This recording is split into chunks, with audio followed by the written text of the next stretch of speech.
Ça vous tente de jouer à un nouveau jeu? Regardez, j'ai tous ces beaux jeux là au SR, là. C'est tout nouveau, c'est beau. On pourrait essayer des nouvelles affaires, des nouveaux systèmes, apprendre des nouvelles choses. Ça ferait changement, non? Hein? Pourquoi faire changement? Nous, on aime ça, la cinquième édition, là. C'est plaisant, c'est le fun, tout le monde connaît ça. On joue depuis des années, c'est des pantoufles confortables, puis, tu sais, nous, on avait le goût de jouer à Phandelver, aussi à Curse of Strahd. On aurait aimé ça aussi, faire la tombe de l'annihilation, puis on s'est fait dire aussi que Tyranny of Dragon était vraiment cool maintenant depuis la mise à jour. La cinquième édition, on joue depuis des années, c'est toujours la même affaire. En plus, ça prend 30 minutes de faire vos tours, puis quand vous êtes en combat, vous ratez, vous manquez, ça vous fâche. C'est pourquoi vous voulez absolument jouer à cinquième édition. On dirait qu'il y a comme une lassitude chez vous, là. Ben, la cinquième édition, c'est quand même une édition plaisante, tout le monde la connaît, puis quand on parle à nos amis, ils comprennent de quoi qu'on parle aussi. Tu sais, on peut parler des pièges qu'on a évités, des monstres, des rencontres, c'est quand même le plaisant d'avoir ce genre d'événements-là, tout le monde ensemble. Ok, mais par contre, en échange, on va jouer avec Nimble, Streamlining Your 5e. Autrement dit, c'est une manière de rendre les mécaniques de Donjon Dragon 5e édition un peu plus proches de certains jeux OSR, comme Knave, Mouse Ritter, Pathfinder aussi, qui est pas tant OSR, mais quand même, Into the Odd. Bref, ça va vous donner de la dynamique, ça va permettre au combat d'être plus fluide, ça va vous donner plus de choses à faire, puis en même temps, ben, ça va faire changement. Puis non, je le sais, tu vas me dire, vous n'êtes pas prêt à lire encore un manuel de 56 pages, mais non! C'est moins de 30 pages, un petit feuillet. Et c'est de ça qu'on va parler aujourd'hui dans Comptons des découvertes.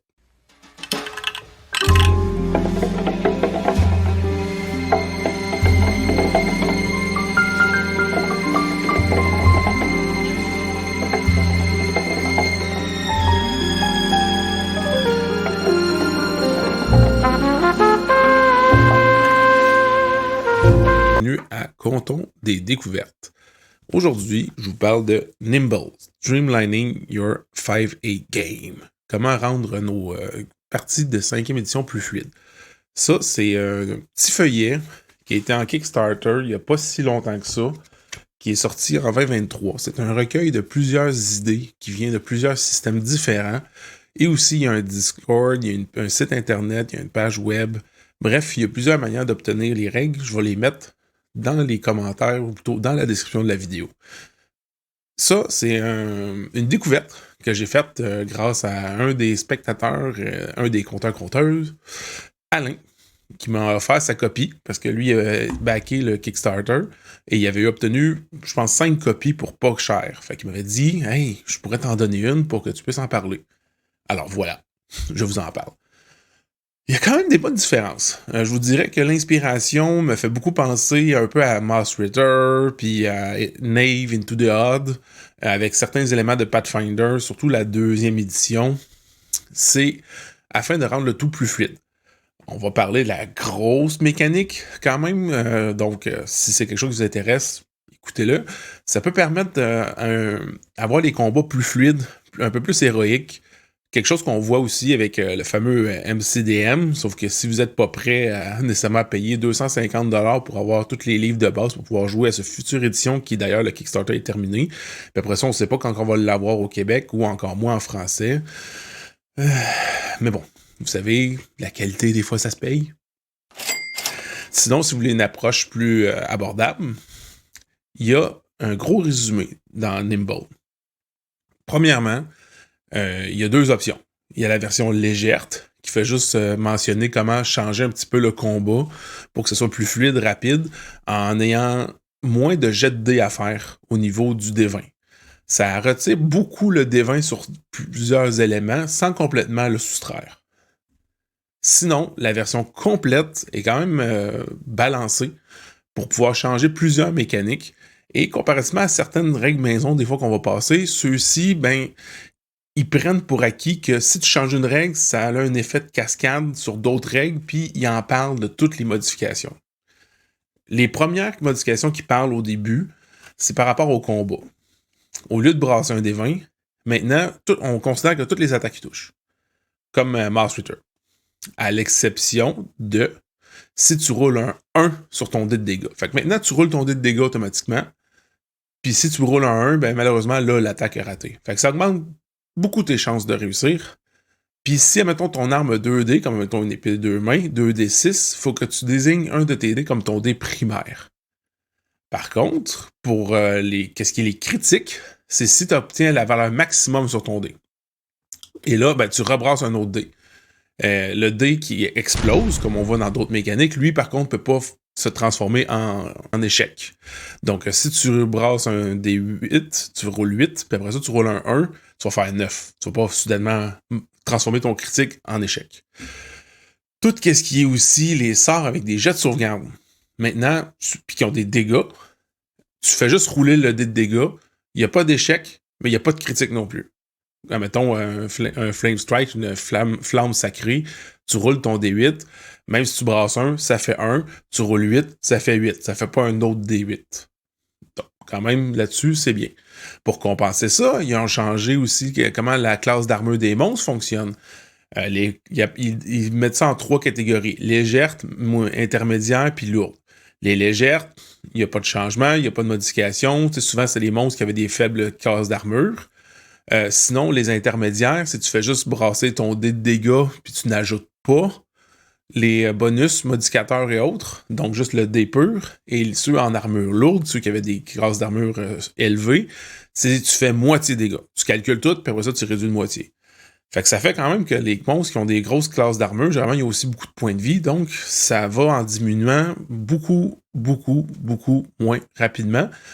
Par contre, ça fait en sorte que les joueurs ont toujours quelque chose à faire. Ils touchent, ils ont toujours l'impression de contribuer. Ils n'ont pas l'impression d'avoir raté leur tour, surtout dans les combats plus haut niveau. Ça peut passer vite. Ensuite, ils fonctionnent avec des points d'action. Un peu comme dans Pathfinder, tu as plusieurs actions que tu peux faire. Tu as 3 actions. Faire une action, ça prend 1 point d'action. C'est clair. La seule exception, c'est lancer un sort pour éviter que quelqu'un lance 3 sorts. Lancer un sort qui n'est pas un cantrip, je me souviens bien, ça prend 2 actions. Aussitôt que lancer un sort qui demande une action, ça va prendre 2 points d'action. Si c'est un bonus action, ça compte 1. Tu peux mélanger bonus action, puis tout, ça compte dans tes points.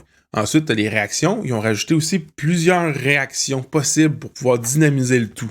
Puis comment ça fonctionne les réactions? C'est que quand tu décides de prendre ta réaction, un peu comme dans le Dragonbane, si vous connaissez, ça va aller empiéter dans tes points d'action du tour d'après.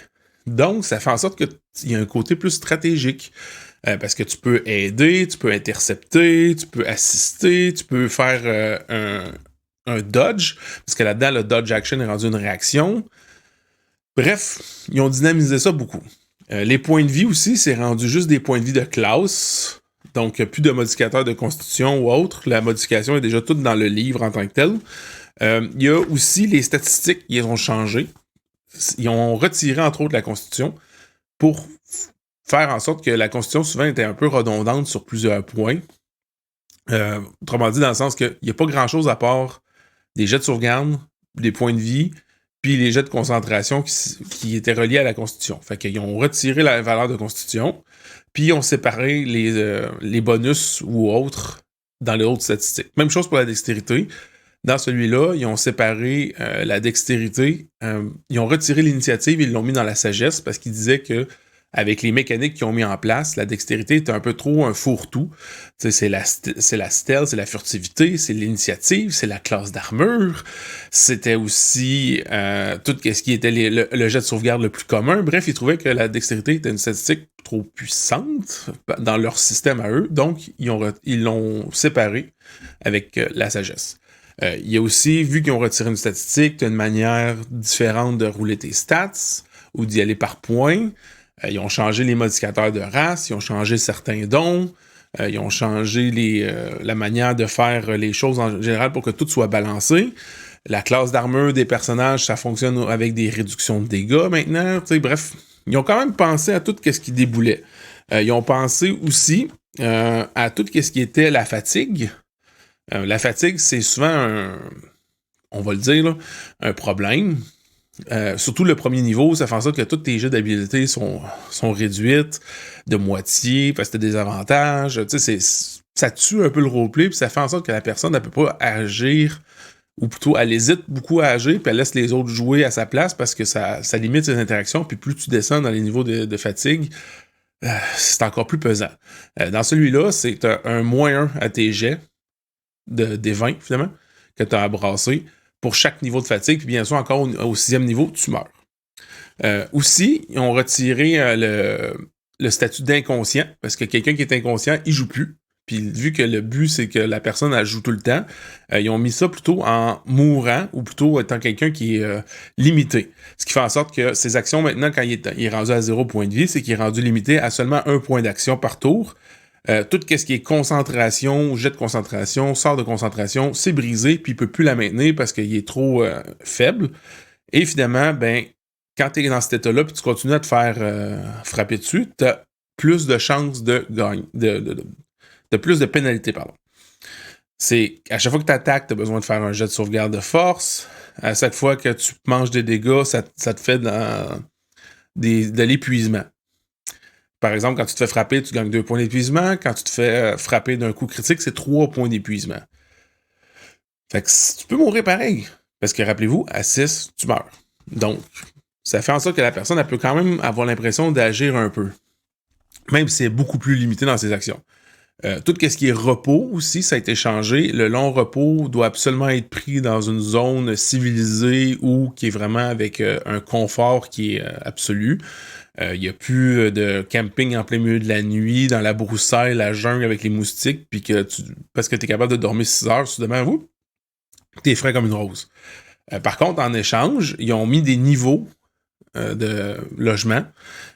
Et que les bons logements, tu sais, à quoi ça sert finalement de payer plus cher pour avoir un niveau aristocratique dans une auberge, c'est que tu peux avoir des bénédictions, des boons, des avantages. Et à l'inverse, si tu décides d'aller dans la petite taverne du coin, que tu vas dormir dans une paille ou quelque chose, ben tu as des complications qui peuvent survenir qui sont roulées aléatoirement. Donc, il y a encore un choix stratégique de fait sur tout ce qui est l'habitation. Ensuite, pour lancer des sorts, ils ont utilisé le système de mana qu'on voit quand même dans plusieurs vidéos, dans plusieurs chroniques. Autrement dit, on enlève tout ce qui est spell slot, tout ce qui est niveau de sort, et à la place, on transforme ça par des points. Le niveau de points qu'il peut avoir, si je me souviens bien, c'est le nombre de spell slots qu'il devrait avoir plus le niveau de lanceur de sorts.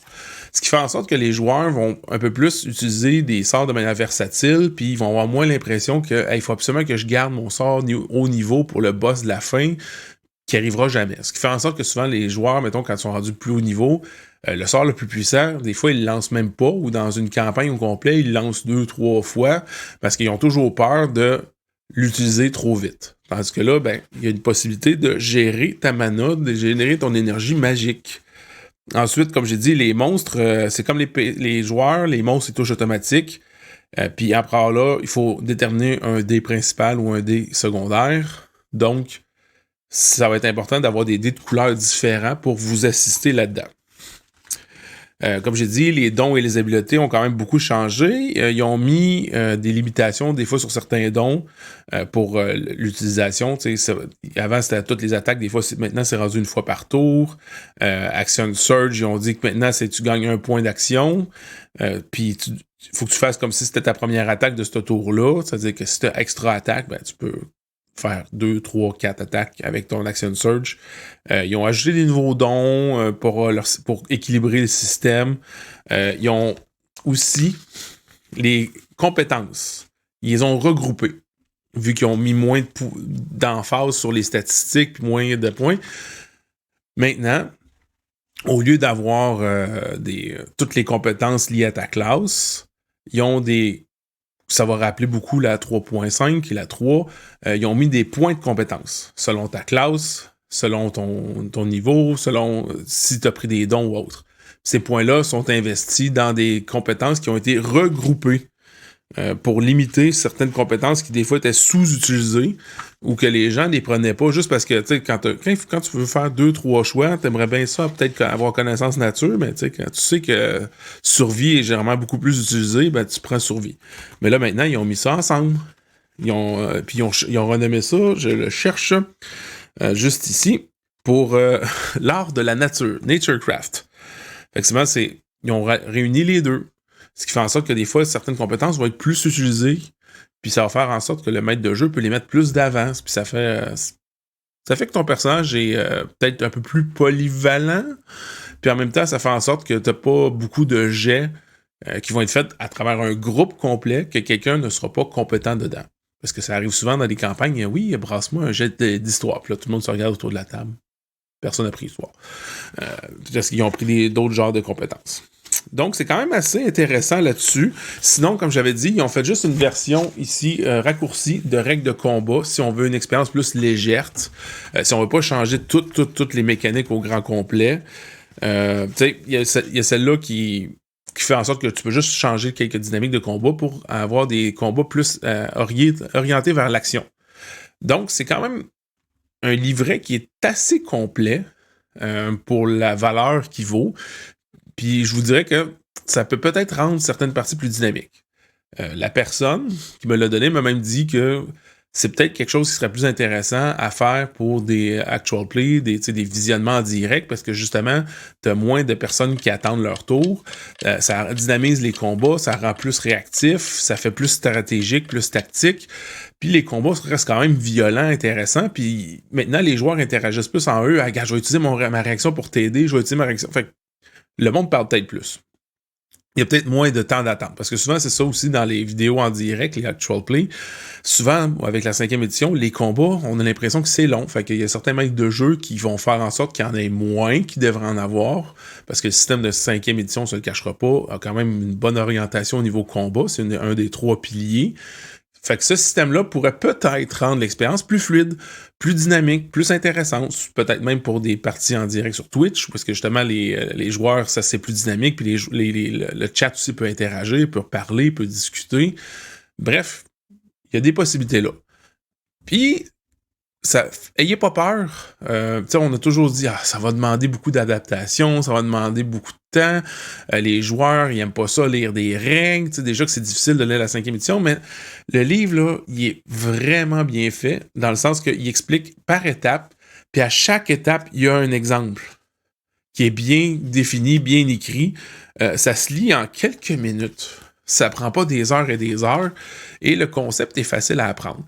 C'est sûr que ça dénature certains éléments de la 5e édition, mais comme j'ai dit au début du vidéo, l'avantage, c'est que celui-là, il a tout pris en compte l'effet boule de neige de modifier des règles. Donc, si vous voulez une aventure qui est un peu plus tournée vers l'action, qui est peut-être plus fluide, que vous aimez des dynamiques plus OSR, Old School Renaissance, puis que vous voulez avoir toujours quelque chose à faire dans votre tour, un peu comme à la Pathfinder, même si tu te dis hey, moi, cette fois-ci, j'ai pas pu faire ça, ben au moins tu peux utiliser tes réactions pour aider, pour assister, pour intercepter des dégâts. Bref, il y a quelque chose à faire d'intéressant. Donc, si c'est quelque chose qui vous intéresse, comme je dis, Nimble, allez-y, amusez-vous et bonne découverte!